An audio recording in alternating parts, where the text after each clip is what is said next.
Welcome to the Stories Told podcast. This is episode 74, Khan's White Whale.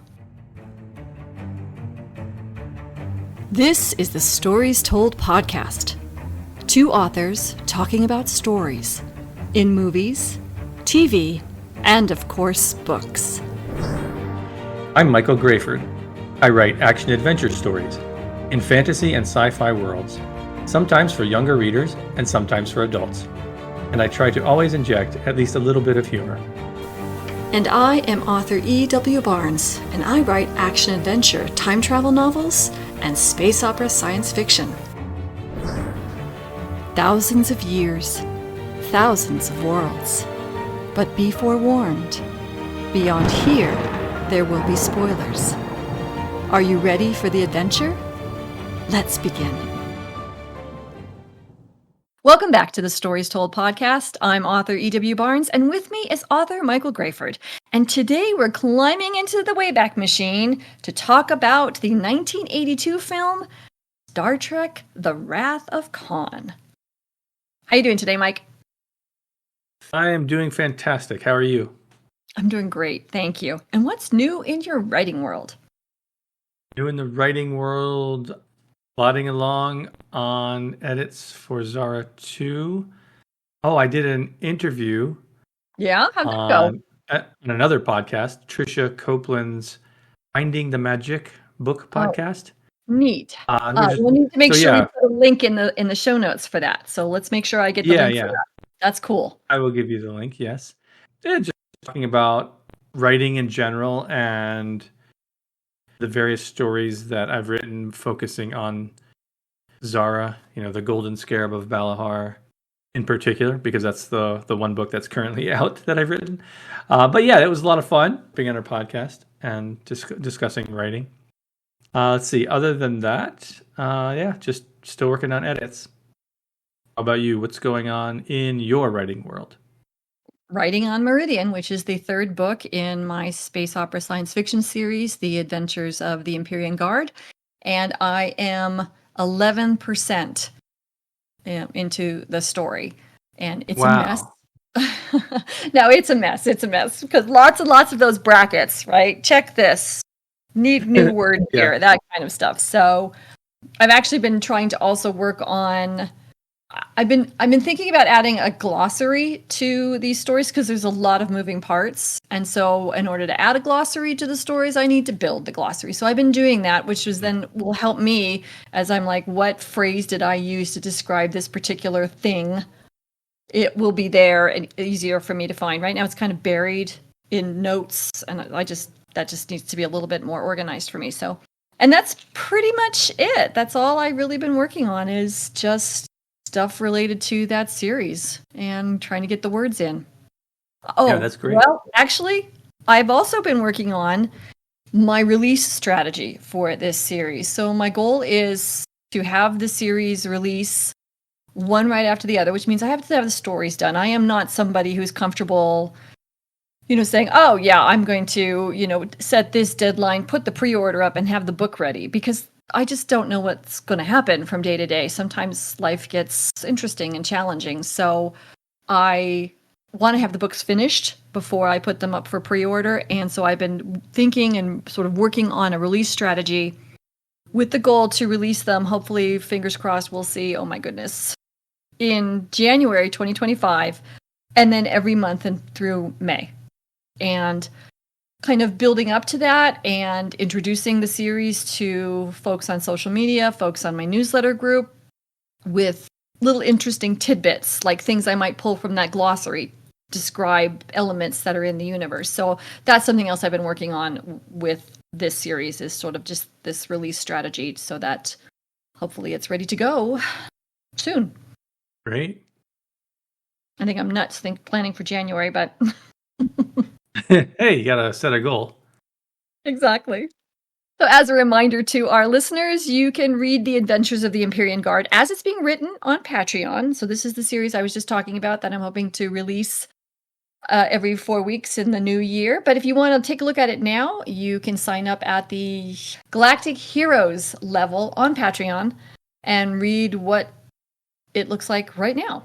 You can also read The Tales of Zara, the first book in The Tales of Zara, on Amazon, and you can read that both in episodic format on Kindle Vella, as well as in ebook and paperback on Amazon, and all those links are in the show notes.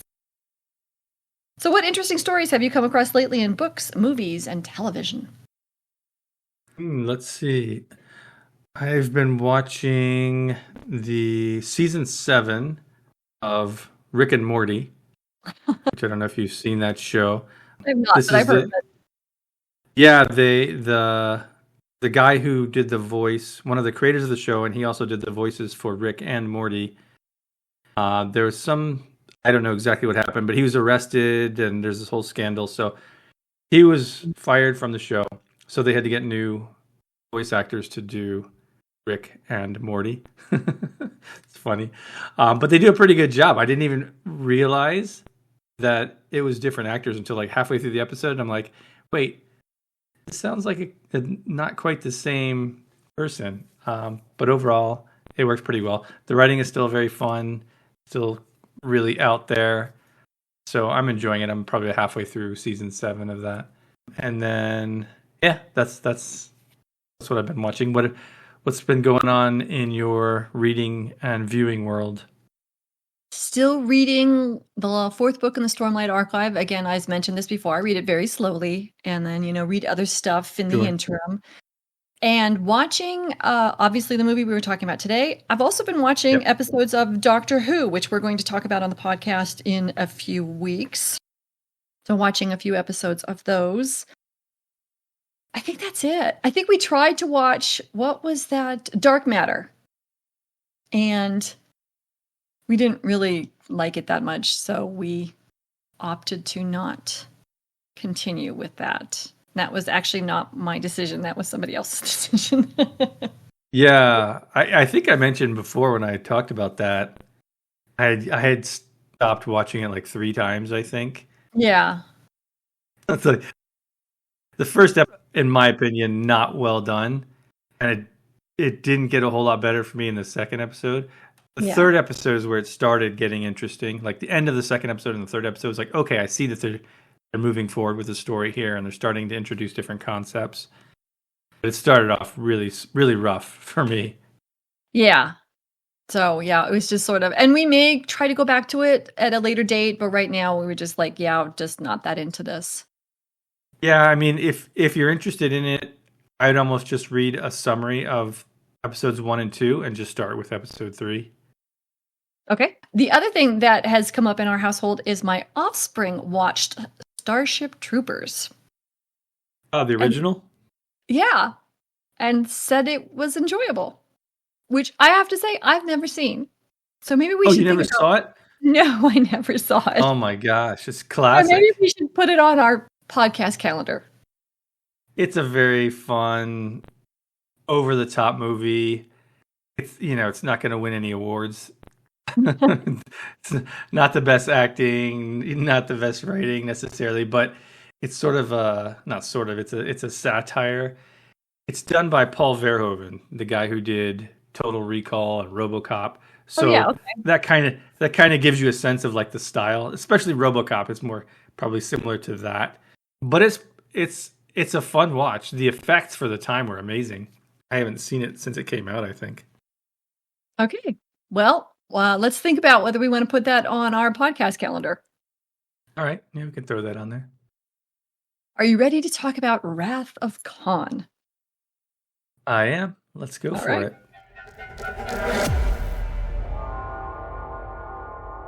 Today we're talking about the story told in the 1982 movie Star Trek II, The Wrath of Khan. And I'm going to read the synopsis that comes up. I believe this is IMDb. It's on Google. As Admiral James T. Kirk and Captain Spock monitor trainees at Starfleet Academy, another vessel from the United Federation of Planets is about to try out the planet-creating Genesis device in a seemingly deserted portion of space. In the process, 2 of Kirk's officers are captured by Khan, an enemy Kirk thought he'd never see again. Once more, Kirk takes the Enterprise's helm, where he meets Khan's ship in an intergalactic showdown. Did you like this movie? Yeah, this is the classic Trek movie. This is one I think that's at the top of many people's lists when it comes to Star Trek movies. Yeah, I really like this movie. I forgot that it had started off with Kobayashi Maru. Can't believe I forgot that because it's such a classic element of Star Trek that people still refer to today, and it comes from this movie. So it was fun seeing that again. I first saw this movie when it came out, when it was released in theaters back in, what'd you say, 82, I think? Yeah. And I think at that point, I had probably seen every episode of Star Trek. So I knew the characters, I knew the relationships, and I knew, who Khan was going into the story, which I think helps. I think if you saw this movie without that context, I don't think you would enjoy it as much. I think you wouldn't really know, you wouldn't have a connection to anything. So it'd probably come out of the blue. So having that background, I think, definitely helps. And I felt like it does a really good job of carrying the characters from the original series into the movies. They felt real. They felt like they were in the series, and it felt like a natural progression for them, given that this was much later in time. I forget how many years had passed, like 15 years or something in the story world, I think. So to see where they were now and to see how they interacted, it felt good. They weren't in the same place, but they still seemed like the same characters. So I thought they did a great job with that. And part of the reason I think the story works so well for me is because it does feel so connected to the show, not only by having the original crew, but also having one of the previous antagonists. So immediately it's something you can latch onto if you've seen the series. And it was a big draw because that was the name of the movie. So you knew what you were getting. Khan was going to be back. So I'm glad they didn't take too much time getting us into that at the start. I think that was smart, having them come up across the Botany Bay early in the movie and kicking off right from there. It was funny? There was a scene when I think it was Savik who was taking the Enterprise out of space dock, and it reminded me of the Galaxy Quest scene because the Galaxy Quest, Galaxy Quest so delightfully ripped off this scene, like exactly, but had the pilot scrape against the side of the dock. So that immediately came back to mind. I thought that was funny. Obviously, Galaxy Quest, came much later than this movie, but that's where they got it from. So that was funny seeing the original version of that scene. But I like the build up to the conflict for the first half of the story. You've got Khan there, and you know that he wants revenge. He wants his backs, and you can feel the tension rising. And they do a great job of using dramatic irony, which is where we as the viewers know what Khan is up to, but Kirk doesn't. Kirk doesn't even know he's back for a while. So we see them coming together, and we know what's about to happen, but your protagonists don't. So I think they did a great job with that, with setting up that tension there. And then once the back and forth gets going, I think they do a good job of having each of the main characters, Khan and Kirk, doing basically involved in a battle of wits against each other. And I love how Kirk just repeatedly taunts Khan to goad him into making mistakes. It's smart. Because if Khan had been sensible and had listened to his lieutenant instead of just being so focused on pursuing revenge, right? Being tied up with his emotion of this, then they all could have just moved on with their lives, right? Like they could have just gone find some place to live, and Kirk and crew would never have had to deal with this issue. But he didn't. Khan was stuck in revenge mode and couldn't get past that. And Kirk turned against him to nullify his intellectual advantage. I thought that was really smart. I thought that was a good way to play it out. And overall, there's a lot going on in this movie. In addition to Khan and his desire for revenge, we see some more subtle elements of things that are happening. We see that Kirk really isn't happy as Admiral and might prefer to captain a starship again, which he essentially gets by the end of the story. And then, we see some of the depth of the friendship between Kirk and Spock and how that plays out, ultimately leading to his death. And That's another aspect that's carried throughout the story, is the topic of dealing with death, starting with the Kobayashi Maru and going through to the end. And we see a father reconciling with his son, or maybe not reconciling, just connecting with his son. Seems like they hadn't met prior to this point. Well, no, they hadn't met prior to this point. So there's that element, and then there's the whole interactions with the crew. There's a lot going on here other than just, the main external story, and I think they did a good job with it. So its story held up pretty well for me, and I was happy to watch it again. So what do you think of the story? What aspects of it do you like?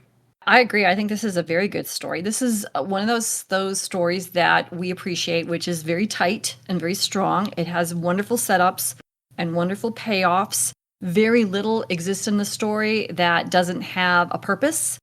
And so that helps move the story forward. It's a very character-driven story, like you talked about. We get to see this through the eyes of the relationships and the characters and their needs, more so than the actions, the action that's taking place and plot elements that are taking place. I think that, as you kind of talked about, there's so many layers to this story.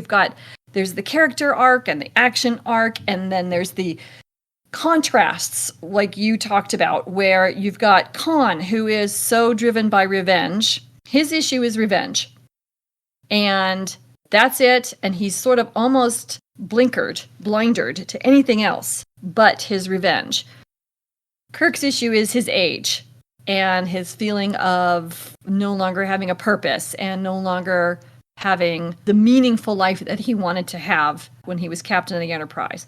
And the difference between the two is that Kirk became willing to accept the fact that he had this issue. He was aging. He couldn't accept it. And I love it. I love the contrast between that and Khan, who was never going to look any direction besides revenge. And so the two scenes that kind of stood out for me for this was, Kirk got a pair of glasses from McCoy for his birthday because he's allergic to whatever treatment they give for presbyopia, which is what you get when you get older and you get all nearsighted and can't see anything. And he wasn't real thrilled about it. But when he needed to look at the Reliant prefix codes coming up on the computer, he puts the glasses on. He says, damn, but he does it. He accepts the fact that he needs them, and he's just going to deal with the fact that he's getting old and he needs the glasses. Meanwhile, on the other ship, the Reliant, towards the end, when he loses his lieutenant, I think his name is Joaquin. I think he calls him by name.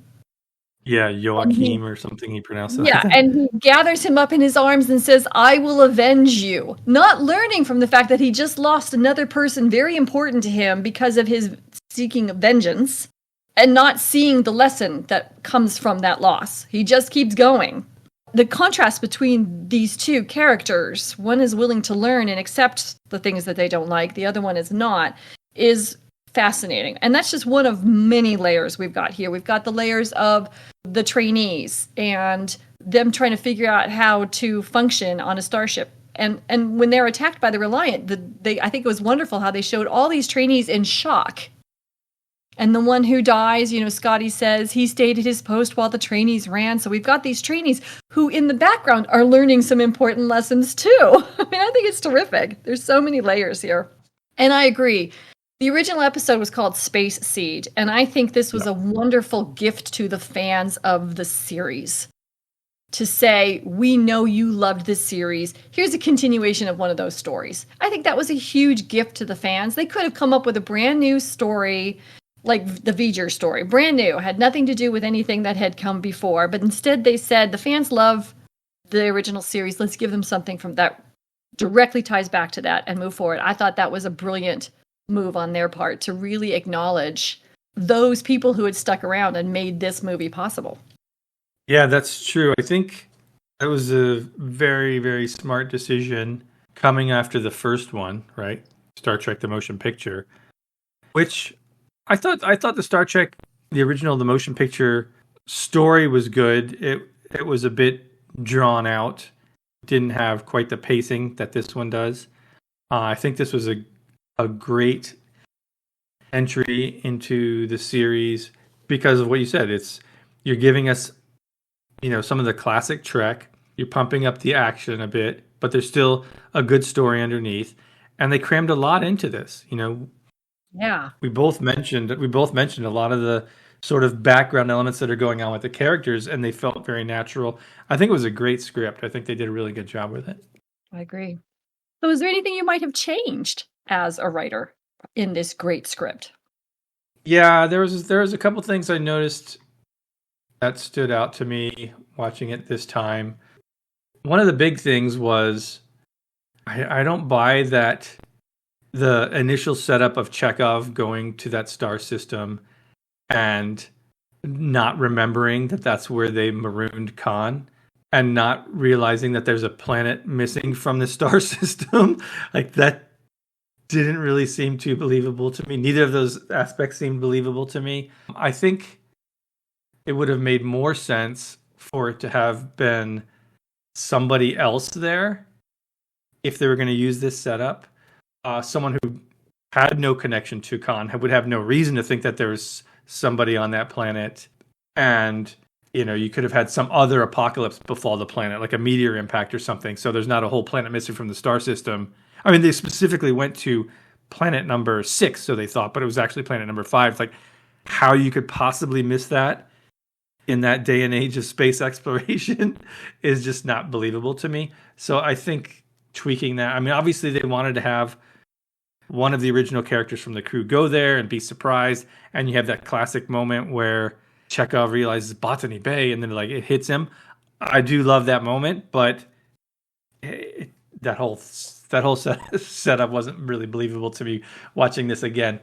And the other thing I wouldn't do is have Khan say that those sand eel creatures were the only life forms to survive, because then it raises the question of, okay, so what do those things eat and what are you eating? You're just eating those? Like, how are those things surviving? It's like, creatures don't live in isolation. There has to be an ecosystem. There has to be something that they consume. That's how life works. So that kind of took me out of it. It's kind of a smaller thing. I mean, you kind of let that stuff go, but I think because we're analyzing a lot of these stories, and in particular the world building aspect of it, and given that it is a science fiction show, it so breaks the science of the story that it took me out a little bit. And the other thing is just a really small thing. I wanted to know what happened to the crew of the Reliant. It seemed like we were just supposed to assume that Khan just killed them all, I guess. I mean, I don't know. He marooned them on SETI. Yeah. Because I totally missed that then. One of the last things that's said in the movie is that Kirk and the Enterprise are going back to SETI Alpha 5 to rescue the crew. Oh, okay. Yeah, I completely missed that somehow. All right. Well, then that resolves that. I don't have that issue then. I take it back. So those are the two main things. It was just like at the beginning there, a couple of things of like that I didn't buy. Other than that, I like the rest of the story and the way they carried it out. What about you? Is there anything that you would improve? Well, I had the same note about the missing planet. The Reliant is a science vessel. You would think that they would notice the planet was missing from a solar system. Right. Especially when it's really important to find the right planet to conduct experiments. That part was very difficult to understand. So yeah, and I like your idea of having, some kind of meteor bombardment or something. But also good point. I would think that the marooning of Khan and his eugenics war survivors on this planet would be like one of those top secret captain things where they like only the captains have access to this. And so the captain would be like, no, we can't go to that planet. So I agree. I think that something else could have happened. Like, what if like a merchant ship crash landed onto SETI Alpha 5 and Khan killed the crew and brought his people out and went back into space? They could have done that. And then they could have then come across the Reliant, captured the Reliant, and then the show could have, the movie could have proceeded as it did. So I agree. I think there could have been a little bit of a better way to do that. That would have been a little bit more realistic. Did it ruin the show? No, you just kind of go with it and have fun with it because the rest of the story is really good. So just like you said, sort of logic errors at the beginning of the story and the setup of the story could have been handled a little differently. And the other thing, it's such a small thing. But as a fan of the original series, I really enjoyed the episode Space Seed, and Khan's retinue on the Botany Bay were a very diverse group of people. And here they were all blonde. Yeah. They were all very right. Mad Max. Yes. It's like, how did that happen? So that's the other thing that kind of took me out. There wasn't consistency with the original story that they drew from with what these people would have been like now. And that was the only thing that kind of pulled me out of the story a little bit, was that inconsistency. Other than that, the rest of the story I think was really well done. Yeah, that's a good note. I haven't seen Space Seed in many years, so I didn't get that disconnect, but that makes sense. So did you draw any themes from Wrath of Khan? Yeah, I was trying to think of what's the one main theme. I think there's multiple sort of threads going on, as we kind of talked about before, right? There's the obvious one of the needs of the many outweigh the needs of the few, or the one, which they specifically state at the beginning and then at the end. Yeah. And we see the inverse of that, right? That's sort of a selfless act that Spock performs, and the opposite of that is a completely selfish act that Khan is involved with, and being so focused on revenge and satisfying that own need of his, even when his crew is saying maybe we shouldn't be doing this. So that's kind of one of the things that's going on through there. It connects to the larger theme that I'll bring up in a minute. There's also a message about dealing with death, which we see reflected in the Kobayashi Maru, and then Kirk having to deal with Spock's death, and the fact that Khan couldn't accept the death of his wife and his crew members. So there's a sort of death theme running throughout the whole story. I think the larger theme, though, that most of the story is focused on, is showing how revenge is foolish and will lead to one's downfall. If you look at the story from Khan's POV, this is a tragedy story, right? You have a character who's presented with the opportunity to move on with his life and potentially thrive, and is even told this by his chief minion, but he ignores it. He fails to learn the lesson of the story, and it ends up costing him his life and the lives of his crew. So from his perspective, it's a tragedy story, right? He's not learning the universal truth that will push him into a better life, and that ends up being his downfall. So I think looking at it from his perspective, which is kind of odd. Usually you look at it from the protagonist's perspective to find what the main theme is. But here I think it's contrasted with Kirk's progress, like you said, about accepting that he's getting older and dealing with the changes in life, right? Accepting his friend's death and things like that, versus this character who's so focused on revenge that it ends up being his downfall. So that's the main theme I got out of it, but I'm curious to hear what your take is. I have exactly the same thing. I have the failure of vengeance versus the success of acceptance. And I actually was focusing on the quotations that Khan and Kirk were using. Khan was quoting from Moby Dick, which is a story of, and Kirk was quoting from A Tale of Two Cities, which is a story of sacrifice and acceptance. That's what I was looking at to come, but I came to the same place as you did, because there were multiple layers that the storyteller gave us to communicate these themes. How you described that journey for both Khan and Kirk, I think was exactly right on point. And I just added another layer to it with the quotes. That's great, man. That makes, I didn't even catch that, and that makes me respect the script even more. Yeah. That's brilliant. Yes. Yeah. It really I mean, is. I obviously they're quoting, and I don't know why I didn't connect it to Moby Dick and Tale of Two Cities. I did, obviously, but Moby Dick, it's like, yeah, you're obviously this is from Moby Dick. Yeah, which is actually, you actually see when Chekhov is on the Botany Bay and he grabs a hold of the seat belt that says Botany Bay on it. Moby Dick is on a shelf right next to him. Right. Yeah, so I remember that. Right at the beginning, what this is about. Oh, it's beautiful. It is. It's just it's a good story. It's very well done. Again, very tight. There's very little, it's very little here that's extra stuff. It's all connected to something. I think it's well done. So as a writer, what do you take away from Wrath of Khan? Yeah, now I kind of want to switch the thought I had to to using other elements that support your theme. I think that's a great note. The one that I did have was like if you're doing a series or a sequel or something like this, and you're going to bring up a character from the past, make sure you give that character or all the characters involved in the story a proper respect and try to craft an even bigger, better story than the original one that involved that character. Because I think that this story did that so well. Yeah. So I would say those two things for me. What do you take away? The eternal lesson of setups and payoffs, and echoing what you just said, respecting the fans. If this is something that connects to fans, respect them and remain consistent. But I like what you said too about make it even bigger and better. Thank you for joining us as we talked about the story told in Star Trek II, The Wrath of Khan. A big thank you to our Patreon supporters and all our subscribers. We're so grateful for your support and your encouragement.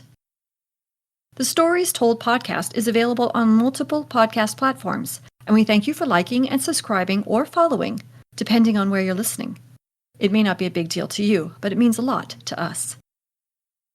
If you have a favorite book, movie, or TV series you'd like to suggest for the podcast, leave a comment on the YouTube channel, and that link is in the show notes.